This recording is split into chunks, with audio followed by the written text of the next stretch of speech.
Hi, it's Teacher Rayanne. What is your name? No, not really. I'm just having this video to celebrate that I just signed my third contract and I got the raise.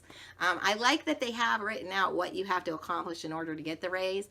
And even though I was pretty sure I had done it, I didn't count like my PPT classes.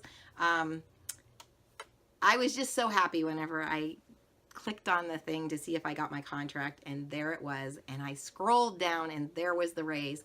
I mean, I already felt like I got paid very well, but getting a raise is just so encouraging. So anyhow, I wanted to show you some of the things that I've, as you grow and as you teach, and the more classes you teach, and I've taught over 1,200 obviously, or I wouldn't have gotten the raise. You learn some different things to make things easier. One thing is feedback. What I do on feedback is I used to like type them out individually after I was done teaching everything. And it would take quite a while and it was getting a little draining. Things have gotten more efficient for me. A lot of people use Feedback Panda. I've never used it. I've thought about trying it, but right now I found what works for me is they have the materials section available now. Oh, I'm hot. I'll take this off. It's a prop sometimes, my jacket. But anyhow, I go to the materials section when I'm looking over the lesson, and in the bottom there are different feedbacks that some people have written partial. It doesn't usually show their whole feedback because it only holds so many words.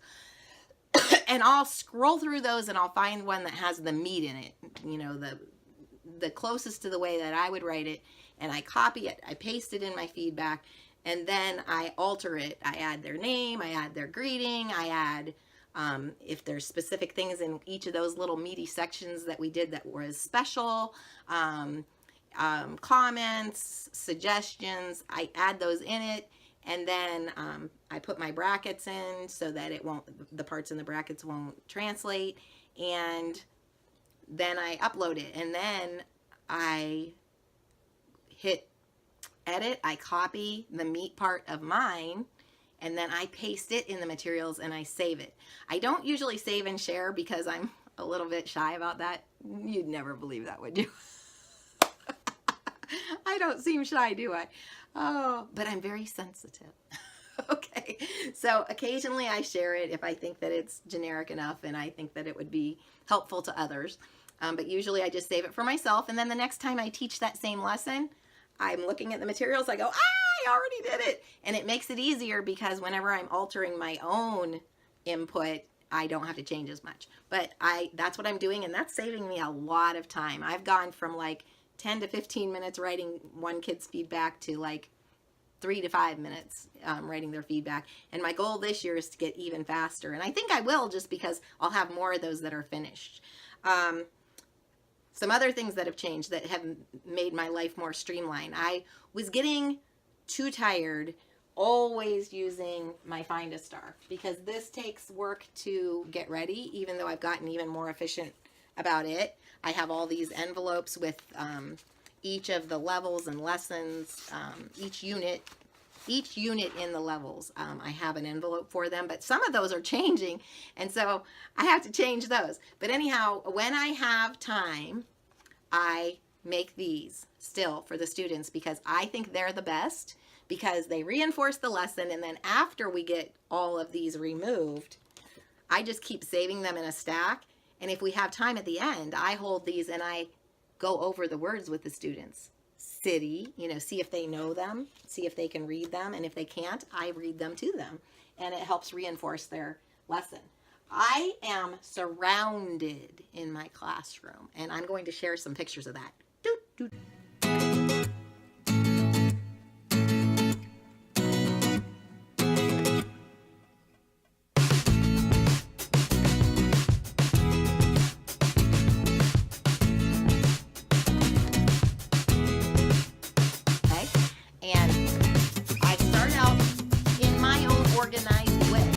Have to have it close to me, and by the end of my 5 lessons, I usually have this scattered mess, because especially if I need a lot of my stuffed animals, which I've accumulated a few more because I love toys.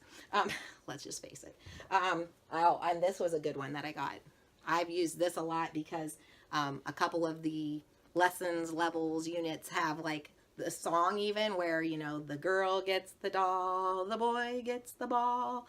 Hi ho the dairy, oh, there's toys for them all. Or, you know, if there's baby, you know, I like having that. I've accumulated a few more things, but I'm surrounded in them. And then at the end of the day, after I'm done producing my tornado, I just clean it up. I shove the animals in my drawer. I use what I had available to me. And for me, I had an old art easel. I use that. The kids don't see my art easel, but it has things all over it. I hung baskets at the bottom of my art easel. One side has usually toys like pretend food and the doll and a mirror. This has been a good one. A mirror. This is in some of the lessons, and it's also kind of fun sometimes because I'll shine it so that they can see their classroom from my end, and they find that fascinating.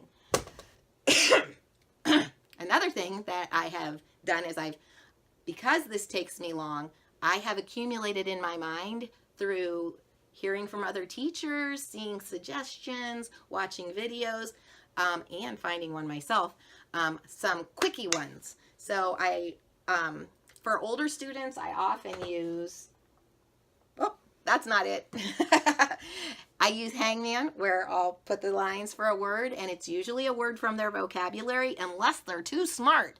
If they're too smart and they're one of my regulars, sometimes I throw another word in there that they're not expecting. It might even be their favorite sport, but if we're studying like homes, different homes and apartments and attics and cellars, they're expecting that and they get football. But that's only my regulars. I only do that to them. Anyhow, and I use this a lot. This side's magnetic. I cut little shapes because we've used these where 2 squares make a rectangle, or 2 squares and a triangle make a trapezoid. I use those. I cut that out of magnetic, I want to call it paper. It's not really paper, but they're sheets of magnet. I ordered a whole stack of them, and I use them for that. Plus, I've used them, I've gotten stickers, and I've just put the stickers on them, and I cut out the stickers, and they become magnets. And I have used these food ones. These are my new ones I'm making, but I have used these food ones a lot. I've used them for the lesson, hamburger, and I've used them as an award, a reward. I'll put them up for a reward. Ooh, do you want ice cream? Or do you want pizza? And I'll give them their food reward. Another thing I've done is I have all these letters that I bought in a set, and I could never find the letter I need. So I got this cookie sheet, and I put all my lowercase letters on it so that they're easy to find. I need to get another cookie sheet for the uppercase because they didn't all fit, or else I need a bigger cookie sheet. I haven't decided what I'm going to do yet. I just love them.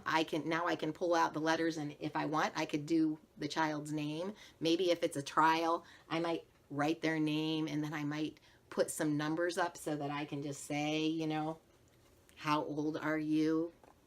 You know, and point at them. I try not to lose them. I'm always losing things, partially because of one of my favorite props, and that is my cat. She comes in handy as a prop quite often. Anyhow, another fast thing I got. I found these stickers. I ordered them. I was babysitting. I babysit some lovelies, and they had just been to the doctor or the dentist or somewhere. I think it was the doctor, and their doctor had given them these Build-A stickers, and they loved them. So I read the back of them, and I ordered some.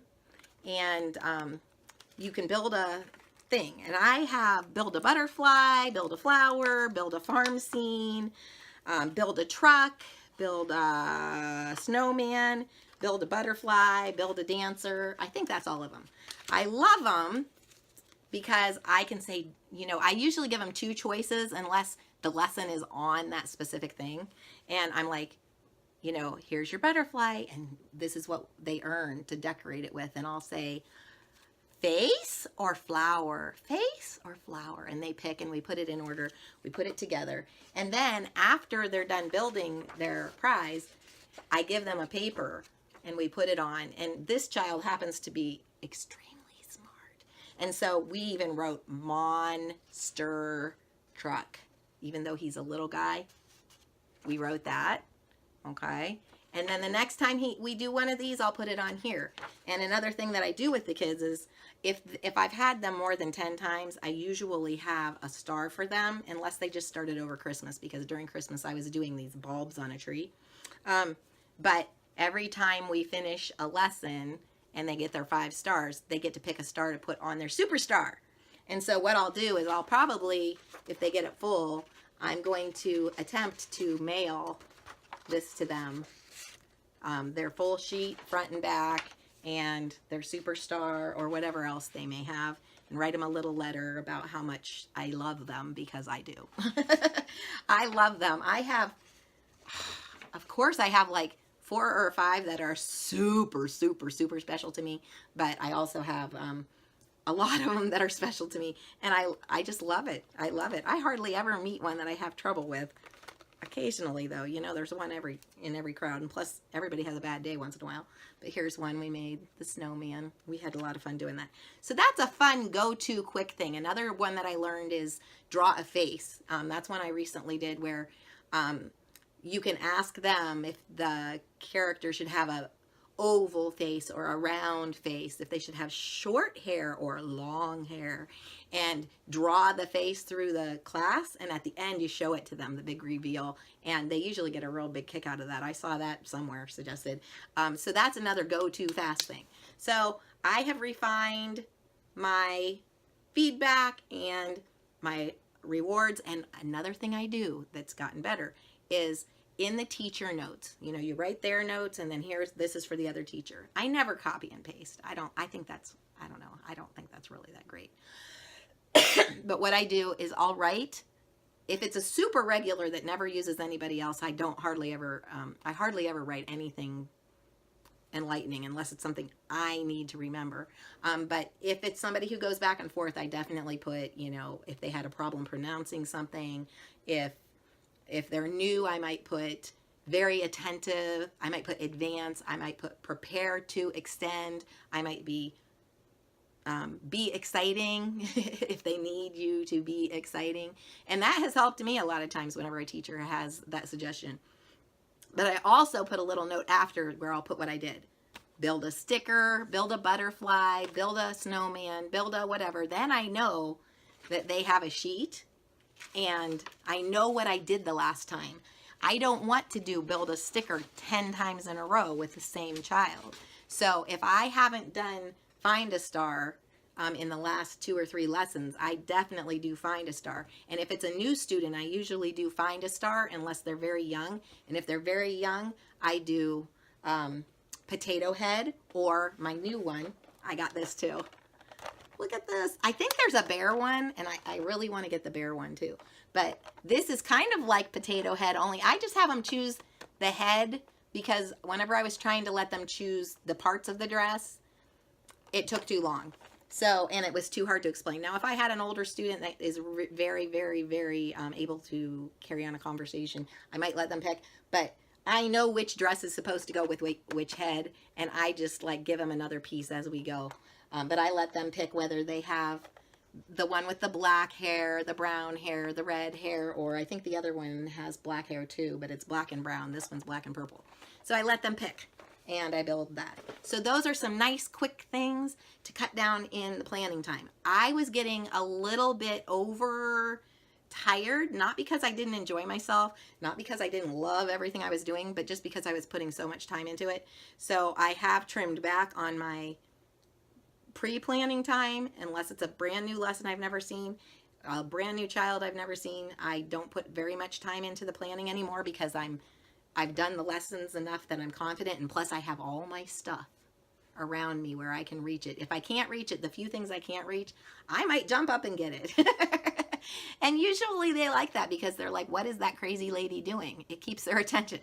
So I love the teaching. I'm happy that I got my raise. I cannot tell you how much I love doing this so much. And if you're interested, I'd appreciate it if you used me as your referral if you don't know anyone personally, because I am using any referral money I get, which I've only had one referral go all the way through so far, but I'm saving that money up so that I can go visit a little tiny school that is not even official yet, that's starting up in Tanzania, that I'm playing a role in. And the girl starting it is a girl that I sponsored through Compassion International. And it's not official yet, but right now she's teaching a handful of students that cannot go to a real school because they have no money. And she is teaching just a handful of those. She's not a certified teacher, but boy, is she doing great. And 5 of the students that she's had have recently gotten sponsors to put them in private schools. It's really exciting. We want to make it official, so I want to first go there. So I'm saving any referral money I get for me to be able to go to Tanzania so that I can help figure out the next steps to make this into a school. We already have the land. We already have a little rental place where we're meeting with these 12 students, but to become an official school, we need to build an official school to meet all the requirements, and we need to hire teachers, and so we need funding. But all that is a dream, and I'm using referral money to help meet that dream. So anyhow, my referral will be down below, and you can private message me, and I will help you as much as I can. And happy teaching. I'll talk to you later. Bye.